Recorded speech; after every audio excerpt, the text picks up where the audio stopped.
Life Uncensored, navigating adulthood one episode at a time. Tune into our latest episode.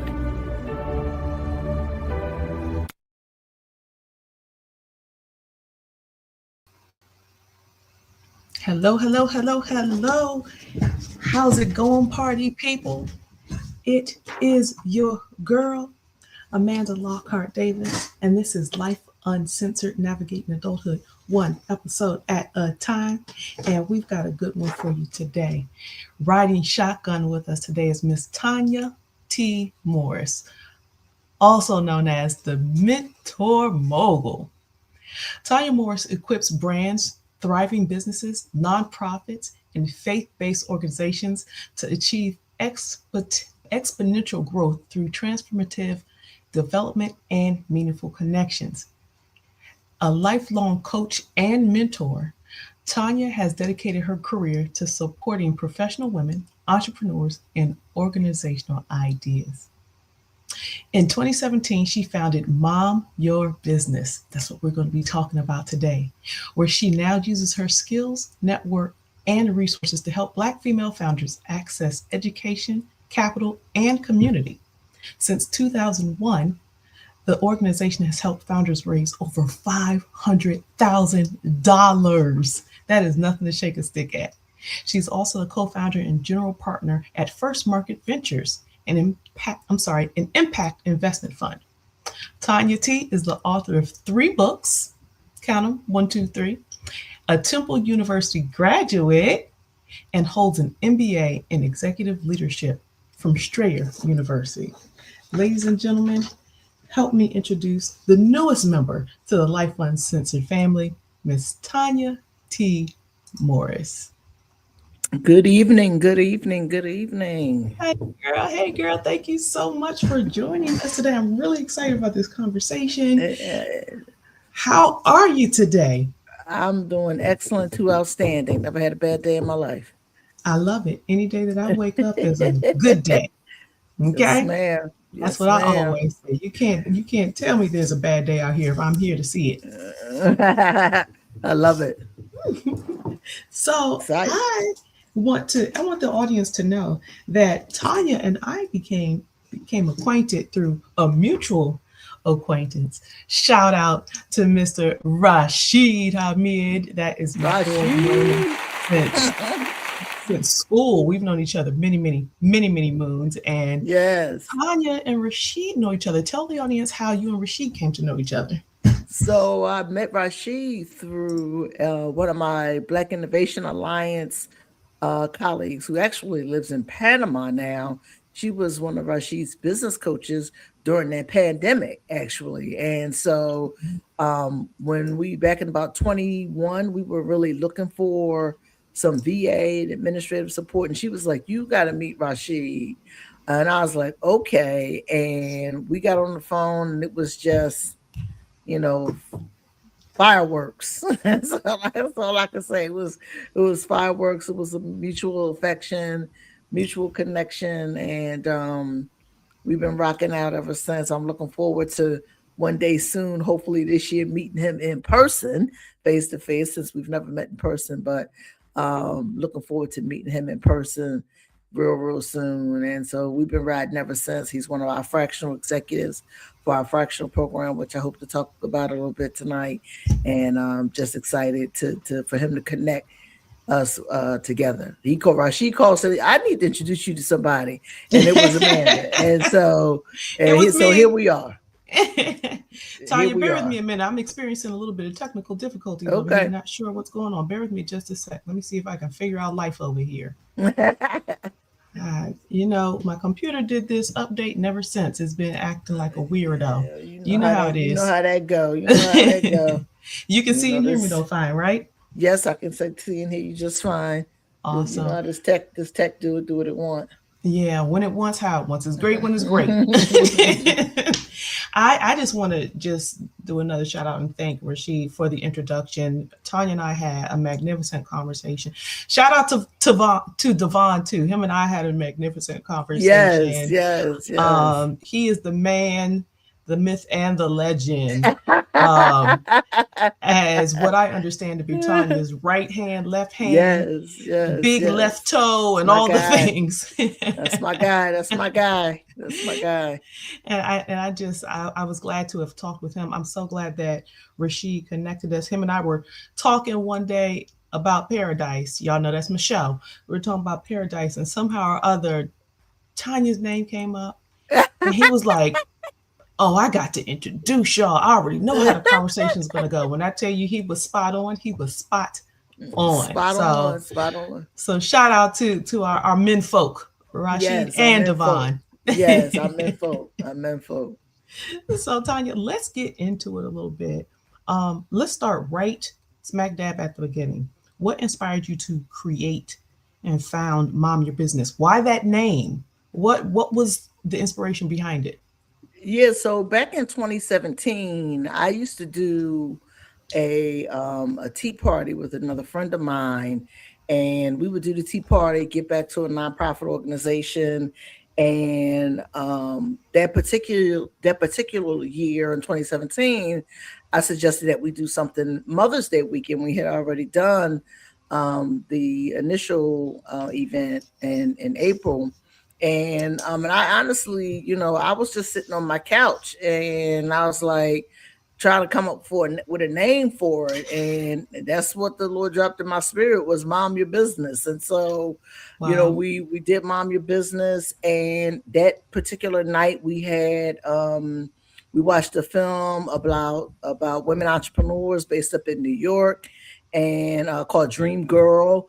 We had an all girl band. We had vendors. We did a panel discussion. And afterwards, a friend of mine was just like, T, I think this is more than just a one-time thing. You need to, Mm, consider what this could look like. And so we put together some focus groups to try to figure out what it could be moving yes. forward. And, Yes. 9 years, almost 10 years later, here we are. And Wow. so that's pretty much how that went. I had a lot of friends at that time that were entrepreneurs, that some, including my friend that made the suggestion and who still are entrepreneurs. And I still remember the young lady that night standing up in the audience when we were doing the panel discussion and talking about the fact that she felt stuck and how difficult it was for her to get capital and to get resources to grow her business.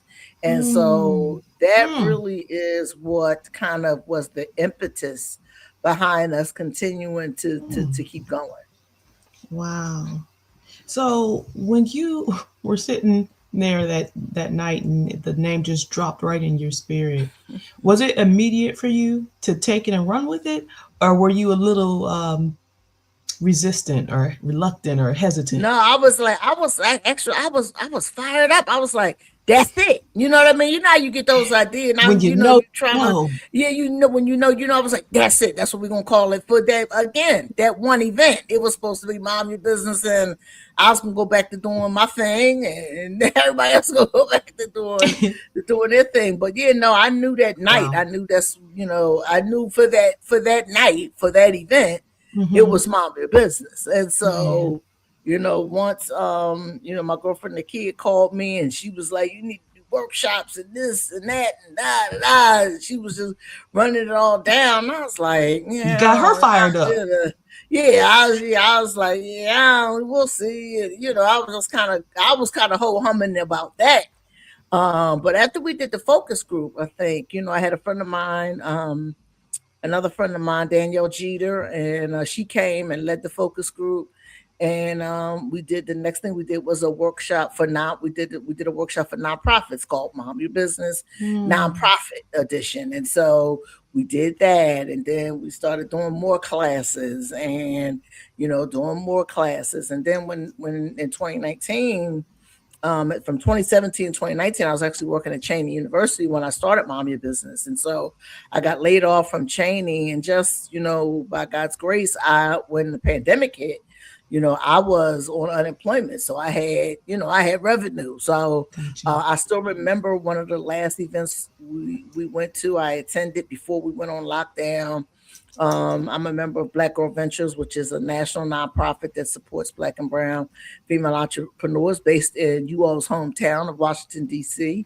And I still remember telling the founder, who's become a good friend and mentor. I remember telling Omi then, I said, I think I want to do a business accelerator. And she asked me Mm, a question that really guided us to where we wanted to be, and where we've been able to go. She said, well, where do you want to accelerate them to? And so that really became the guidance that led us to start our first business accelerator program, that was called Founders to Funders, accelerating Black female startups. And so we did 5 cohorts of that from 2020 to like 2022. wow. And, just continue to grow. And so Founders to Funders, what we learned was that so many Black women are so taxed with running their businesses that many of them stay in that cycle of solopreneurship, because they really can't afford to hire, or they don't know how to hire, or they don't know what they need. And so that's what ultimately became what is now our fractional executive program, Wow. which is our flagship program. That's amazing. That where you get them to the resources they need to help excel their businesses. Yes, I love yes, that. I yes, love that. yes, yes. You've been talking about helping women and building their business, and helping them creating generational impact, right? Not just income. Whenever you hear generational, wealth comes after it. But generational impact, which I think is so, so heavy and so, so deep. What's the difference, and why is that distinction so important to you? Well, because, Black women, when we are um, when we are impacted by the exteriors of what's going on, it ultimately impacts our communities, our families. And Mm, so, when we don't have the wealth that we need, so many of us are caregivers, mm-hmm. providers, entrepreneurs, all those things. And so the generational impact, when, and we're seeing it even right now, under this new administration, where, what 20% of the federal government workforce was Black women, who were forced out. And so we see what that, and Amanda, you probably heard the same thing that I heard growing up: get you a good government job, Get good put government that, job. get a good government job, right? And so many of those women that have now not had that government job, that's impacts their community for generations, right? And Absolutely. so if they're not able to retain their pensions and all those kinds of things, so that's the difference between, just, having generational impact. When it comes to a Black woman, it extends beyond just their immediate needs and Mm, where they are, to having a generational impact down the line. absolutely. So true. So very true. You, when I was doing my research and getting your bio and everything together, and I saw that number helped raise over $500,000. When I tell you the pride that burst from my, you would have thought it was me. Like just to know that you are out here, somebody is out here, but you in particular are out here helping in a very real, very tangible way. That was very impactful for me. And so, what I want to ask you, since launching Mom Your Business, or MYB as some affectionately call it, you helping raise, founders raise this money and funding. What are some of the biggest mistakes that you see entrepreneurs make when they're trying Mm. to secure capital? Ooh. Yeah. So, I will say, first, let me say that number is closer to over $1 million now, because of Wow. Wow. the investments that we've made. And there are only 100 Black women who have received raised $1 million in venture capital funding, and we've invested in two of them. So, Wow. I take some pride in that, and As you should. because I understand that there's ways that we try to find alternative ways to get capital in folks' hands. And so one of the things, there's two big things that I think are often missed by Black women, and it's really not their fault to be quite honest with you. But one is that we don't know enough about the capital stack, and what that means is we don't know. For those of us that are from the hood, we don't know how to stack our paper when it comes to getting the right money at the right level that we are as entrepreneurs, Mm, right? And so that means and this is something that I talk about often, the entrepreneurial stack and the capital stack have to match each other, meaning that what level of growth you're on, how you're moving as an entrepreneur, the way that your capital comes in should be matching that. Revenue is the best form of capital. mm-hmm, However, if you're going to get other capital, it should match where you are. So whether that is a grant, whether that is non-diluted capital like grants or like pitch competitions, which is what we do on a regular basis. We just did a pitch competition for the city of Philadelphia last month. We're doing another one specifically for food entrepreneurs in October. And so that capital stack and that entrepreneurial stack have to match. And so whether that is keeping your full-time job and not jumping out there into that job, into that business that we know you love and know that you want to do it and you can do it. That's what we mean when we say that the capital stack has to match the entrepreneurial stack so that they're growing simultaneous. The capital is contributing to your entrepreneurial growth at the same pace mm, that you're moving. And so not knowing the different ways to raise capital is key. The other one is mm, not putting systems in place.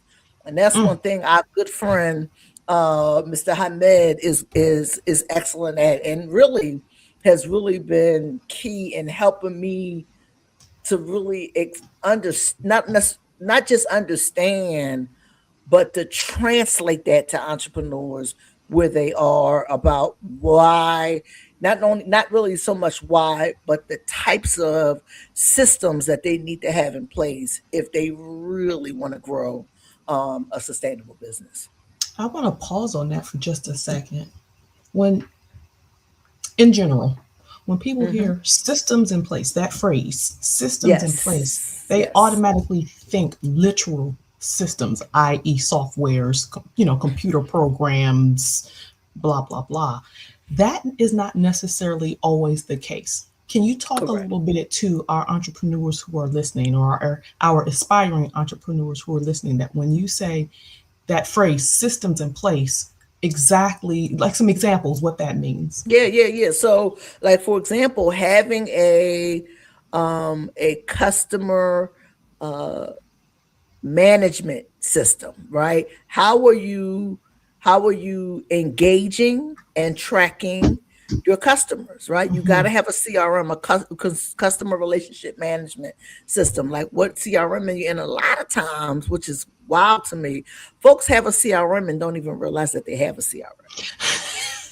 Yes, yes. Right? They're using Square, they're using Shopify, they're using all these things and don't even know.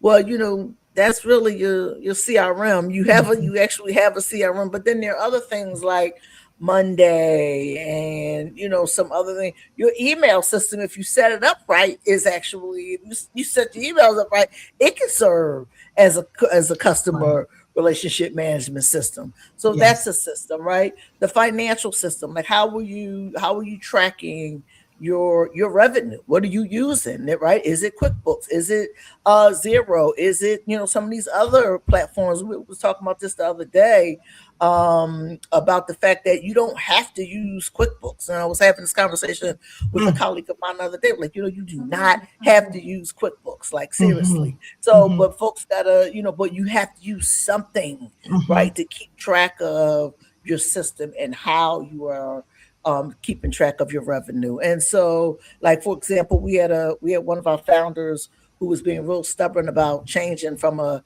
bad website platform, and we were trying to get her on Shopify because she sells products, and Okay. she was giving us the business, man. And so when we finally got her to switch over to it, and then we were like, you do know that you can get a free OPS system from Shopify for when you go out to do your events in person. Mm-hmm. Mm-hmm. Something as simple as that. Like, Mm. but instead you thinking you got to go home and go into the computer and track your sales and what you sold and taking that off your website, not knowing that Shopify will actually do that for you. It'll track the inventory and sales for you. It'll Mm-hmm. do it right for you. Mm-hmm. Mm-hmm. So things like that, those are some of Yes. the type of systems that we're trying Yeah. to educate folks about. Yeah. And when you mentioned QuickBooks, I got to tell you, me and QuickBooks, we're not friends. As a career accountant, QuickBooks and me are not friends. Yeah. For multiple reasons. But like other things in our lives, right? There are certain things that just have the monopoly. It's a That's right. QuickBooks is a household name. Intuit QuickBooks, right? It's now running Credit Karma, it's running TurboTax, it's running, several other things. So when you hear it, it's like, well, it's the only thing that I'm hearing about. It's the only thing that I'm seeing commercials on. So I think, and I put in bear quotes, that that's the only thing that's out there. That's the only tool that's out there. I want to say, as an entrepreneur who does consulting for other businesses, I want to say to the audience, research. A quick Google Research research will change your life.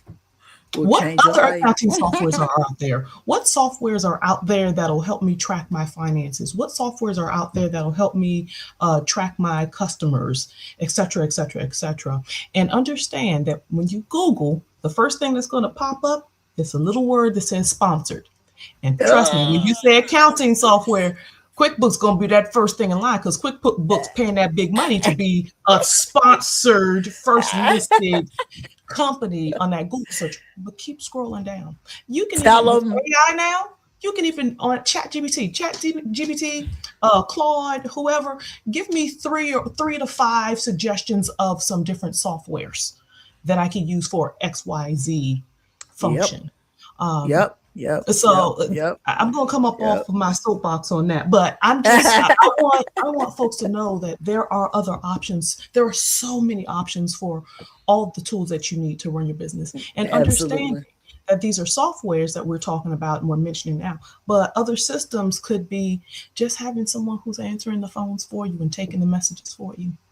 It could be, a virtual admin who is keeping track of your calendar for you. That's putting a system in place That's putting the system in as place. well. Absolutely. And Absolutely. the list Absolutely. goes on. Like I said, I'm gonna get off my soapbox on that.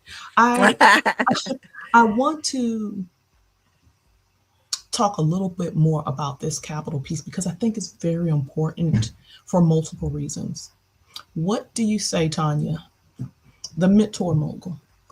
What do you say to the entrepreneur out there who's like, I am not applying for any loans. Anything I got to pay back. No, thank you. I'm going to have to figure it out myself. I'm going to fund for myself, whether it's my job is funding my business or whatever. But I'm not asking anybody for money. I got to do this by myself because I don't want to owe nobody. I don't want to have an investor that has a piece of my business. I don't want. What do you say to those people? Yeah, so again, that goes back to what I talked about earlier, how the capital stack has to match the entrepreneurial stack. Mm, You have to be ready to absorb debt, right? So you have to be ready to absorb debt. So you mm, have to know what you are capable, and this goes back to capacity. What do okay. you have the capacity for? The first step should always be revenue, right? But your business, I have a friend of mine that owns a printing business, and he told me a couple of years ago, like he was like, Tanya, I'm still putting my own money back into the business, Mm, right? And so, that part of it's not like you're gonna get this windfall and that's gonna stop. But in reality, your business will always be able to use an infusion of capital. You just have to decide what that capital looks like. So, Mm, so okay. for those that don't want to borrow, that's why I tell folks, listen, find you some. There are still, and I know things have changed and it's kind of dwindled down, but there's still grants out there for small businesses, right? There are still pitch competitions out there, plenty of those that are still out Mm-hmm. there that are giving away money, right? So that's non-diluted. That's free money. Right? That's Mm-hmm. really free money. So Mm-hmm. start there, right? Do some crowdfunding. We don't do enough. Let me stop right here and put a pin right there. We do not take advantage enough of crowdfunding opportunities. Mm, Um, I see us on GoFundMe when somebody dies, somebody gets mm, sick.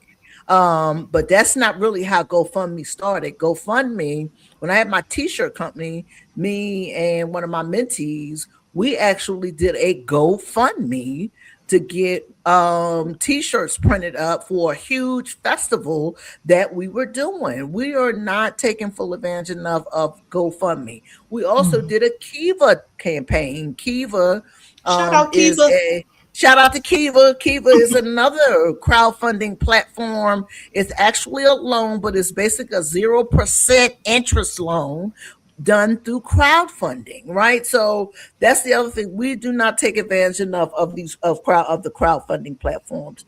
But again, it goes back to the fact that that the capital stack has to match the entrepreneurial stack and where you are. I appreciate you saying that because you make a fair, gosh, you make such a great point. Even as you were talking, it kind of hit me like a ton of bricks, like, oh yeah, that's right. Because whenever you hear GoFundMe, you think tragedy. Literally. Whenever you hear Literally. GoFundMe, it's I you know, little Johnny passed away unexpectedly. We need help for the funeral. Uh, Sally is having emergency surgery and it costs X months.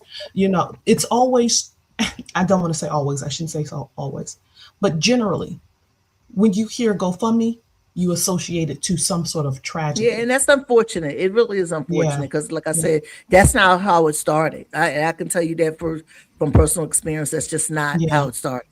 Yeah. What do you think would be the way to switch that perspective? If you and I had a magic wand right now, what would be the thing to do to help switch that perspective on like a GoFundMe or a Kiva, but specifically GoFundMe, because when you hear Go that, especially that's what. go from yeah.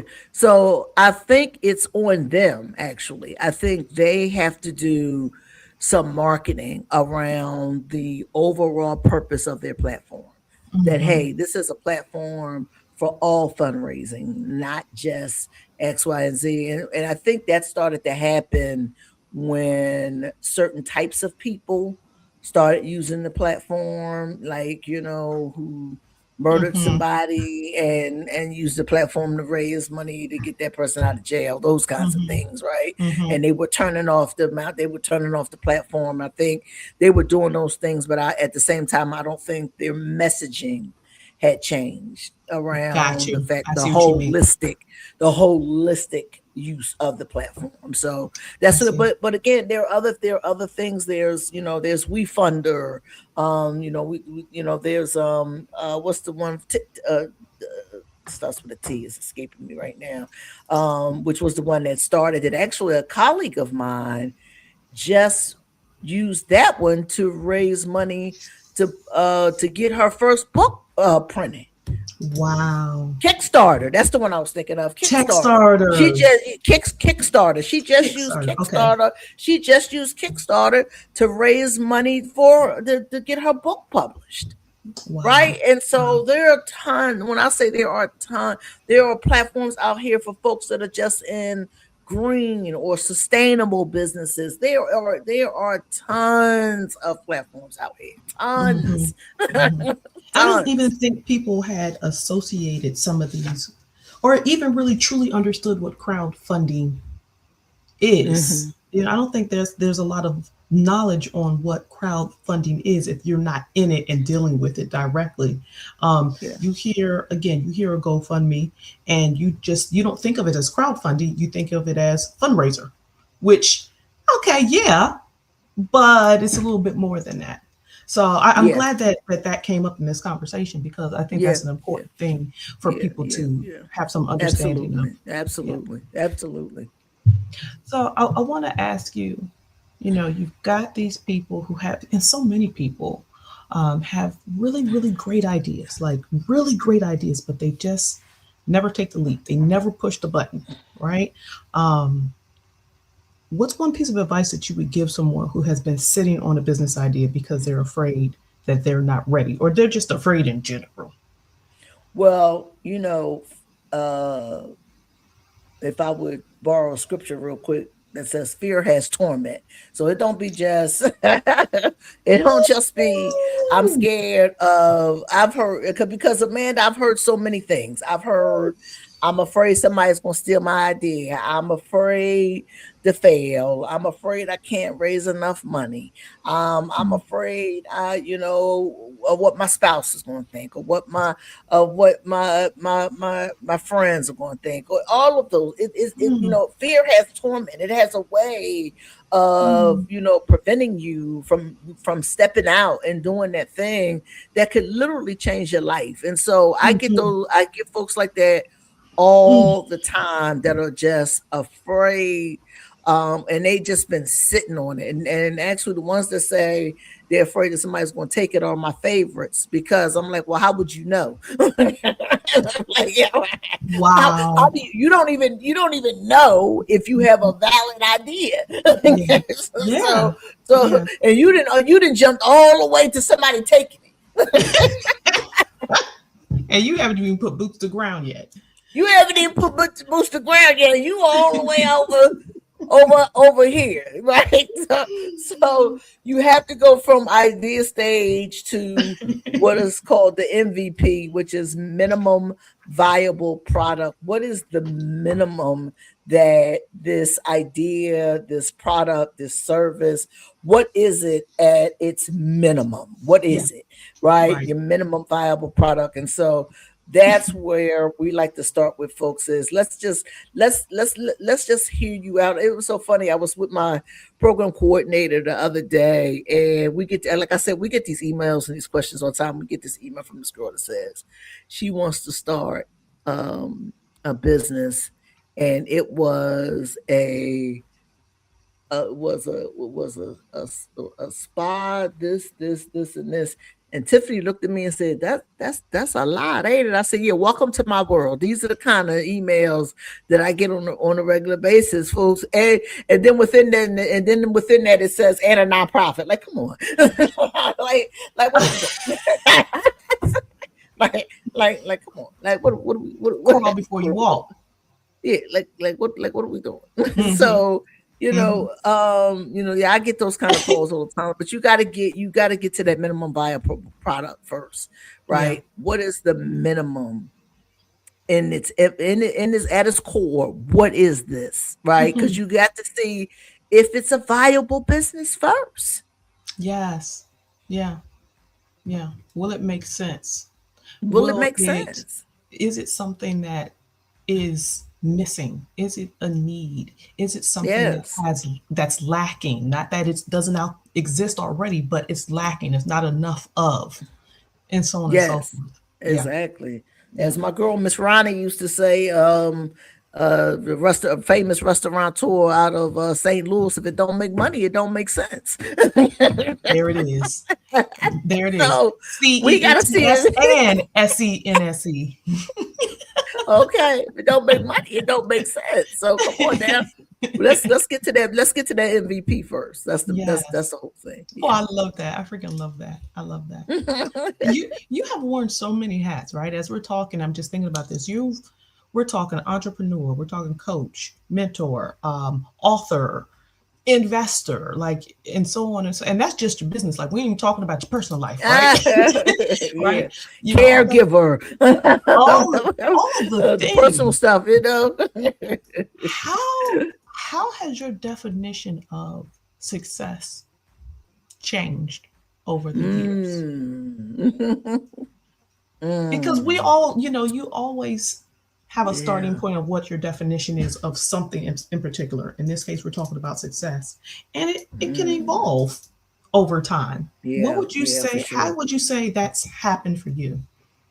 Yeah, that's such a great question. I think for me, what is happening is when I was doing, when I was writing my books and doing the motivational speaking thing, right? I wanted to be Les Brown, right? That was how I was measuring success. Like I was following him and other motivational Jewel Diamond Taylor and George Frazier and all those folks. I was following them all around the Mm, country trying that was success to me was running after those folks, right? And trying to sell copy. And I never forget the young lady named Sherelle. Sherelle was actually one of my first mentees, one of my first mentors, excuse me, when I was a teenager. mm, And she ended up running a bookstore. And I remember her telling me the realities of how few books most Black authors sell. And when mm, she told me that, I was like, what am I doing? And that shifted, but at the same time, she went on to tell me how much my book impacted her life. mm, And that was a big, so for me at that point, I was like, the impact is more important than the money, than the sales, than the recognition. I was telling a friend of mine the other day, I'm like, mm. our program coordinator, she's been on the job all of a week and a half now. And so she got trial by fire because we had an event last Wednesday, and she told Divine, she was like, yo, she said Tanya comes in, she's talking to a whole bunch of people, then she goes up to the stage, she comes back, and then there's more people come over to talk to her. Then she takes pictures, then she comes and sits down, and more people are talking to her. She said, I'm tired. I said, listen, don't try to keep up with Tanya. Whatever you do. Don't do that. Don't go sit down. It's okay. Don't do that. Don't do that. It's okay. But at the same time, like I'm just doing my thing. I'm just doing what I love, and I want to have an impact. I want somebody to say that they were impacted by the work that not just that I do, but that the work that we all do, right? Mhm. So like those founders that come to Mm, our events that talk about how Rashid has helped them with their business, that talk about how Fran has helped them with their business, that talk about what Devon has done for them in business. So I want to be able to say we had an impact on people through entrepreneurship and mentorship. That's where I'm at. That's where I'm I at. I love that. And you can very tangibly see the ebb and flow of that journey that you just explained. Yes. That you were Yes. looking at the outside, not necessarily understanding Yes. what it took behind the scenes to get what Yes. was being shown Yes. outside. And then you Yes. found for yourself what actually mattered. And I would say, and I think that you would agree that when you think about measuring success, it has to be very personal to you. Listen, if success to you is measured by how much the bank is in a bank account, there's absolutely nothing wrong with that. That's your business. That's your If it's business. measured by how many people walk up to you and recognize you, but it has to be a very personal thing. What you measure it by, not what the outside world thinks, sees, or Yes. imposes on you that success is, right? Yeah, for sure. For Yeah. sure. For sure. I read a book recently, I guess about a year or two ago, that really kind of echoed what you're saying. It's called by Nora Jones, called Killing Comparisons. And Ooh. I was like, man, yeah, it was like that. It was like, Mhm. okay. Right? That whole imposter syndrome and comparing what other folks do. And so, and she tells her story in such a transparent way that Mm. it's like, yo, like this is wild. Like, and it's one of those books you read and you go, yeah, yeah, yeah, yeah. Like I get that. And it was just really transformational for me. So now it's all about impact. You know what I mean? Mhm. Big, small, it's all about impact. I love that. I love that. Tanya, I want us to continue this conversation, but we got to take a quickie break. Okay.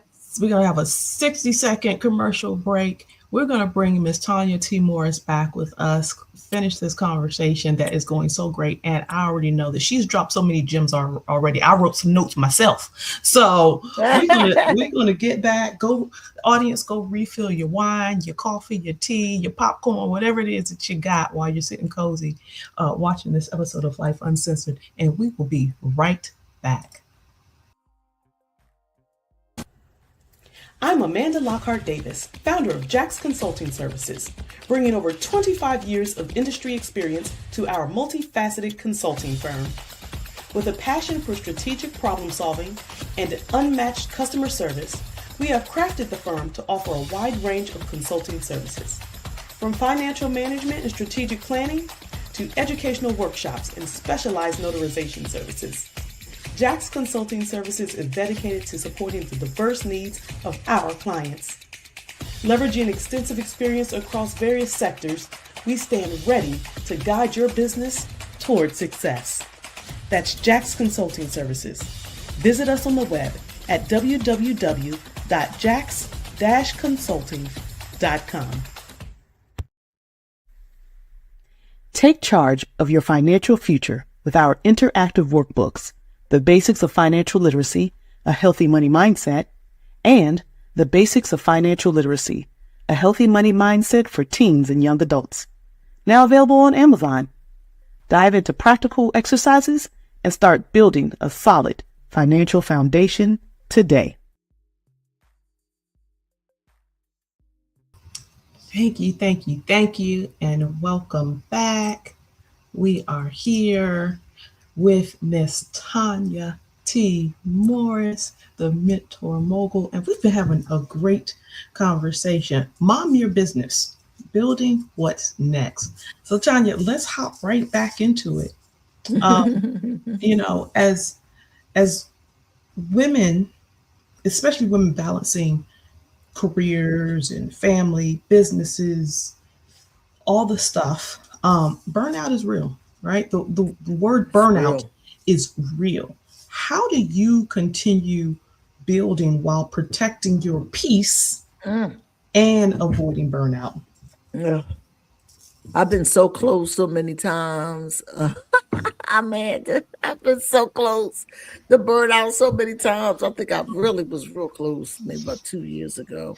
I'm going to share another book that I'm reading right now called Buy Back Your Time. And your one key nugget of this book is you do not hire to grow, you hire to buy back your time.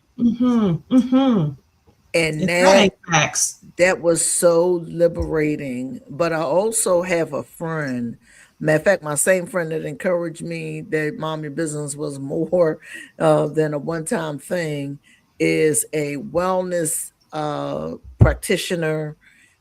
She has a company called the Black Girl Spa Club. They go on a spa trip once a month. She has a spa called Brown Girl Wellness.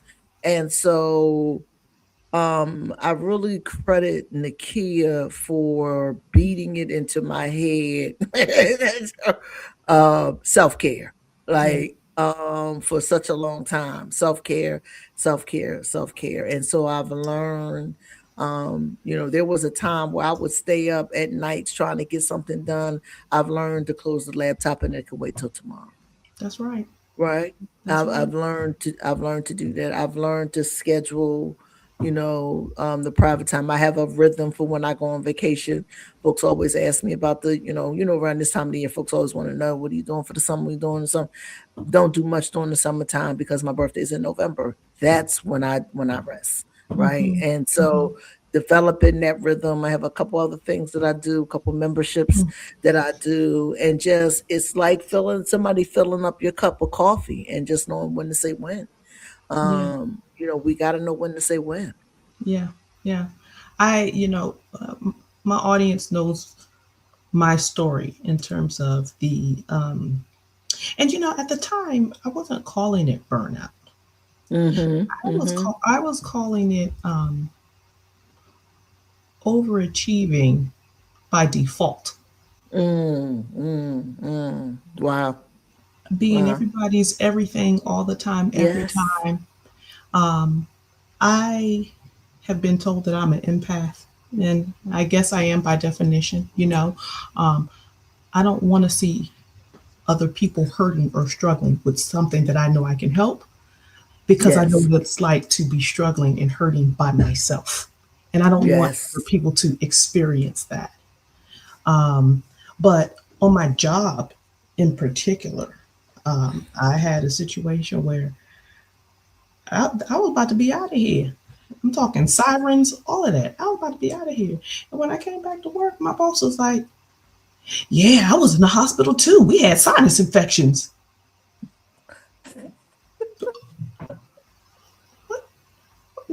What? You know, um, and that's that. But then there's the personal life. The mom, the sister, the daughter, the wife, the best friend, the all this stuff, right? You don't want somebody walking their path alone. And I've always, my entire life long, have always felt that God has allowed me to go through things and walk through doors first so that I can help those coming up behind me through situations, whether there is good stuff or bad stuff. But Yes. I also have absolutely no problem saying no. No. And I think that's something that a lot of us as women, especially Black women, struggle with. No, I can't take you to so and so, child of mine. No, I'm not running you down the street to be with your friends. I want to eat. No, I can't come to your party. I want to support, but I gotta love you from afar. I got too much on my plate today. Yes, right. Customer, my hours are 9 to 5. It is 5:01. I'll catch you tomorrow. You know what I That's mean? right. Yep. And Yep. I have made it an art form, Tanya, to set boundaries and stay with them. Are there times where Yeah. there's going to be exception here or there? Absolutely. Absolutely. Absolutely. Absolutely. But for the Absolutely. most part, listen, my family and friends have this running joke about me, and my everybody in my life knows, do not ring my phone, do not text my phone, do not contact me before 12 p.m. on Saturdays. That is my only day to sleep in and to have time to myself where I'm not thinking about other people's stuff, good or bad. Good or bad. Alone at 11:59, if you're ringing my phone, you're getting cussed out. It's that simple. But created those boundaries to Gotta help have them. prevent that burnout and to help Yep. keep You my gotta have own them. You gotta peace. have. And you have to. You have to. Otherwise, the burnout becomes you ain't here no more. Right? You tossing and turning in your bed, worried about everybody else's stuff. They sleeping good and cozy. They ain't missed a wink. Okay. Why you worried about they Okay. mess? You know, and that's such a important topic to me because I've seen what burnout does to people of color, women. My own personal. Just it's real. So it's good to Yes. hear, like what you said, Yes. that you Yeah. found what it is for you, and Mhm. that break could be whatever feels good for you. Me and my girls have a girls trip every year. We last year we went to Fiji, had an absolute ball. You know, every Love it. month we have a girls' night where we don't talk about the husbands, we don't talk about the kids, we just act like us. You know what I mean? Those are those pieces of peace that you are looking Yes. for to help Yes. Yes. avoid that burnout. Yes. So I'm glad that you said what you said there. It makes a Yes. difference. It It makes a does. It difference. totally. It totally does. Like while everybody was out partying Juneteenth, I was at the sweat house in the suite in the sauna. That's where I was at. And that's what I mean. Like that's what made you like that was what you wanted to do with your time. It wasn't somebody else Yes. dictating what you were doing with your time. That's right. That's right. And I love that. That's I love right. that for you. I love that for you. Um, you're also a general partner in an impact Hmm. investment fund, and I want to talk just a little bit about that. From an investor's perspective, what qualities make someone investment worthy? What makes someone or their business stand out beyond, oh, that's a really great idea. I'd never thought of that. Like, what is it that makes you say that one? Yeah, we started First Market Ventures. I'm actually a founder along with two other colleagues of mine, and we started First Market Ventures while we were on lockdown. We met every Friday for 18 months at 8 a.m. Okay, this is to develop this idea of investing in Black women, and it was me, a Black Hmm. gentleman named Jason Ray, and a white woman named Diane Levy. And so we got together to come up with this idea of how we could get capital into Mm. the hands of Black women. And so, it's all about, and when you're making, and so this is for businesses that are scaling. These aren't for Okay. idea stage businesses. First Market Ventures is for businesses that are scaling, who may have or may struggle with getting venture capital funding. We tell folks all the time, Black women are the fastest growing group of entrepreneurs, yet the least funded. We receive less than 1%, 0.009% of all venture capital funding. Only 100 Black women, since well, I don't know how long, but only 100 Black women have ever raised $1 million through venture capital funding. We've invested in two of them, and then one of them just this year. That was um, Wealthmore, Macau Jean White, and so it's all about the funder, right? It's Mm-hmm. really all about it's all about the founder. It's not just about the product or the service. It's really about the founder.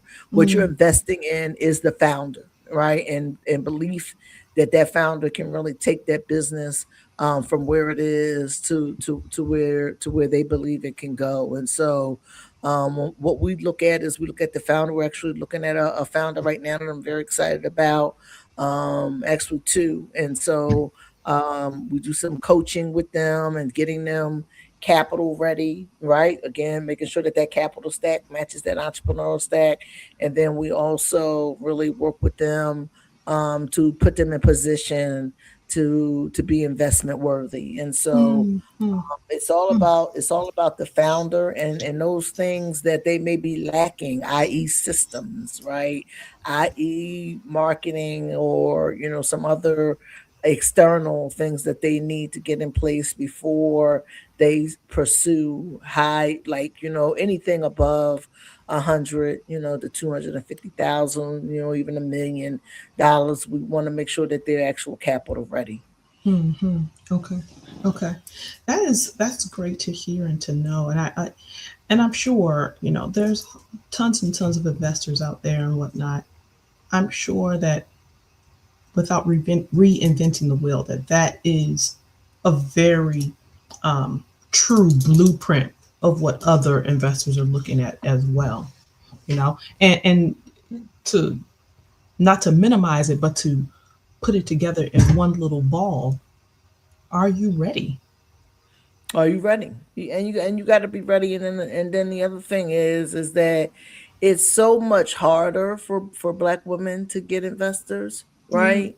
Whereas, and McCall and I have talked about this, and some of my other colleagues and I, we've talked about this, right? Our white male counterparts can walk in with the same product, same business, but they can come in with jeans and a t-shirt, sneakers, depending, on who's sitting across the table, which most times is a white man or maybe a white woman. They can come in like that.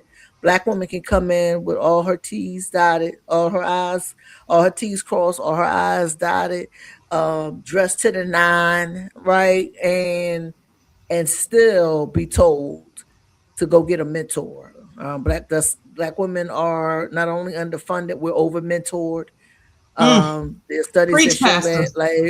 that, for us, it's always go get a. Well, won't you go get a mentor? Let us connect you to a mentor. And it's like I'm standing here telling you that I need capital, and you talking to me about a mentor or an Mm-hmm. advisor. Mm-hmm. Like, man, get out of my face, Mm-hmm. like, Mm-hmm. but it's their out. from is there, they have to paint it as though we're not capital ready, Yes. um Yeah. to make themselves feel better. And Absolutely. so that's where impact investing, can make a difference, where we're not looking for perfection, right? We're looking to make an impact, and that could be $1,000, that could be $5,000. Last year we gave away $35,000 in cash and prizes, a $25,000 grand prize last year at our pitch competition. The pitch competition we just did for the city was about $17,500. Pitch competition that we're going to do for food and entrepreneurs later on this year. We're going to probably give away about $10,000 for that one. So it's all about making an impact, and for Yeah. and for a foodpreneur right now, with what food prices are right now, man, that could transform their business. Absolutely. Such a great point. Yeah. You know, if someone is listening today, walks away with just one thing, just remembering one thing from this conversation, what do you hope it is? I hope it is that they believe in what they're building, and Yes. that they Yes. believe in what they're building, and that they know that there's somebody out here, and it might not be me, it might be somebody else, might not be Amanda, it might be somebody else. There is somebody out there that believes in you. Hmm. Yeah. Thank you for that. Yes. Yes. Yes. Yes. And I'm going to piggyback on that and say they need to be second in line to you believing in you. Yes. Hmm. That's Yes, right. indeed. Yes, indeed. So Tanya, as we get ready to close out, I want you to tell us what's next. How can our audience contact you, stay updated with all the things coming up, upcoming engagements? I know you have cohorts coming up, things like that. What's next for Yeah. Mom Your Business, and how can the audience stay engaged? Yeah, so one of the things I want folks to really tap into with us is August 28th, and not just us, nonprofit organ. If you know a Black led nonprofit, August 28th is Black Giving Day. It is the Black led nonprofit version of Giving Tuesday. And it is on 8/28, because August 28th is the day that Emmett Till was assassinated. It is the day that Katrina hit landfall. It is the day that Barack Obama accepted the presidential nomination, and it's also the day that Martin Luther King gave his "I Have a Dream" speech. So it Mm. was started by a young lady out of Atlanta named Ebony Young, and she created Black Giving Day. So find a Black-led nonprofit to support. Mom Your Business. If we're on your radar, support. You can support us. We're doing a all-day summit that day. I'm hoping that Amanda can come on up and hang out with us that day, I and would love it. we're going to do some. We're going to have a great time on on Black Giving Day. We'll be doing we do a monthly business mixer. We'll be doing the next one of those on September 16th. And then on October 24th, if you're looking for some good food, listen, come on up to Philly, because we're going to be doing the Philly Chef Showdown, and that is going to be fantastic. And again, we're going to give away $10,000 to the chef that wins that prize that day. So, got a lot of things coming up for the rest of the year. Awesome. Please give the audience your website, your social handles, all the good things. Yep. So momyourbusiness.com. All handles, all socials is momyourbusiness.com. My personal is the Mentor Mogul, all one word, TheMentorMogul, the Mentor Mogul on all socials. Awesome. That is momyourbusiness.com. If you're watching, look at the bottom of your screen. It's scrolling across. If you're listening, that's mom your business, right? Not mind your business, but you should do that too. But Mom. momyourbusiness.com. And like she said, all of her socials match that. Make sure that you are staying up with Tanya T. Morris, the Mentor Mogul, Mom Your Business, and see what's going on. And if you are in the Philadelphia area, make sure that you're stopping by some of these amazing events that she just mentioned that are going to be coming up in the very near future. Tanya, before I let you go, what we always like to do to end the show is ask our guests to tell our audience either your greatest joy or your favorite quote and why it's your favorite quote. Ooh. Man, I wish you would have prepared me for that one because I got so many favorite quotes like between scriptures and Maya Angelou and Shirley Chisholm, and so I gotta think for a second. I stumped her, y'all. I stumped her. I'm gonna go with Shirley Chisholm. If they don't give you a seat at the table, bring a folding chair. That's right. I love that. That's amazing. That is absolutely amazing. Tanya, you have been an absolute pleasure, an absolute joy. You are now part of the Life Uncensored family, and I can't wait to have you back. I'd love to have you back and talk about some of the events that you're having and how they've gone, these pitch competitions, all the things that you've got going on, and just share this information with our audience. I got to shout out one more time our friend Rashid. He sent me a message. He said these are two of my most favorite colleagues for multiple reasons, right? He said, I wouldn't be here without either of you. This is just the beginning for all of us. We love you, Rashid. Love you, Rashid. That's my guy. That's Yes, my guy. indeed. That's my guy. That's my guy. Tanya, I'm going to ask you to sit tight while I close out the show. Okay, Amanda, thank you so much for having me. This has been great. I love talking about the work that we do, and anyone that takes the time out to give us an opportunity to do that, I really appreciate it. And I'm excited also to welcome you to the Fractional family. And so we're looking forward to having you be our CFO in this next coming cohort. And so Devon is thrilled about this next cohort because we are going to have an all Black female cohort. Wait a minute. I told Rashid, and he was like, "Wait, what?" So, but he gonna have to fall back for this one because we're gonna have all Black female. We have an all Black female, Black CFO, Black CMO, Black CFO, Black CEO. We're gonna have a Black CSO, female CSO. So all sisters in the next cohort.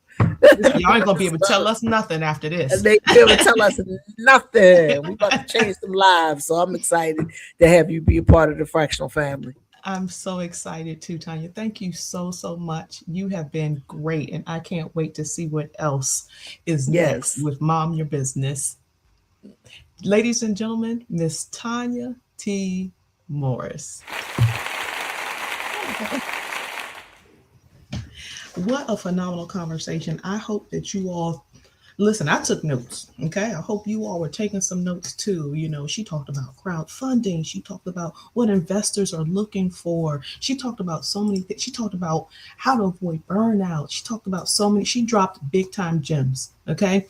If you came in on the tail end of this, go back and rewatch from the beginning. She was putting it down. Okay. Tanya T. Morris. Okay. The mentor mogul. Ladies and gentlemen, I want to remind you of my children's book that just dropped, Jackson, the Very Big Question by A.L. Davis. That's me, on sale now on Amazon and Barnes & Noble. Make sure you check it out. It's the first in its series, The World of Jax. Go check it out. Support your girl. Share it with family, friends. Share it with your local library. Share it. Make sure that you are liking, subscribing, following, sharing. Hit that bell if you're watching on YouTube. We're on Spotify. We're on LinkedIn, Facebook, Instagram, and YouTube. And of course, our website, which is life-uncensored.com. That's life-uncensored.com. You see it scrolling at the bottom of the screen. If you have an idea for an episode, please, by all means, reach out to us on that platform and drop us a line. Say, hey, we want to be on your show. we have an idea for an episode. All right, that's life-uncensored.com. I'm going to leave you with this final thing, and that's our quote of the day, which I think is quite fitting. This quote comes from Madam C.J. Walker. Don't sit down and wait for the opportunities to come. Get up and make them. Again, that's from Miss Madam C.J. Walker. Until next time, friends, you know what to do. Hit that button, like, subscribe, share, follow, all the things. Be kind. Make sure you stay hydrated. And make sure that you are riding the waves with Life Uncensored. Life Uncensored, navigating adulthood one episode at a time. We're available on Spotify, YouTube, Facebook, Instagram, and LinkedIn. You can also check us out on our website, life-uncensored.com. Come on over and see what you've been missing.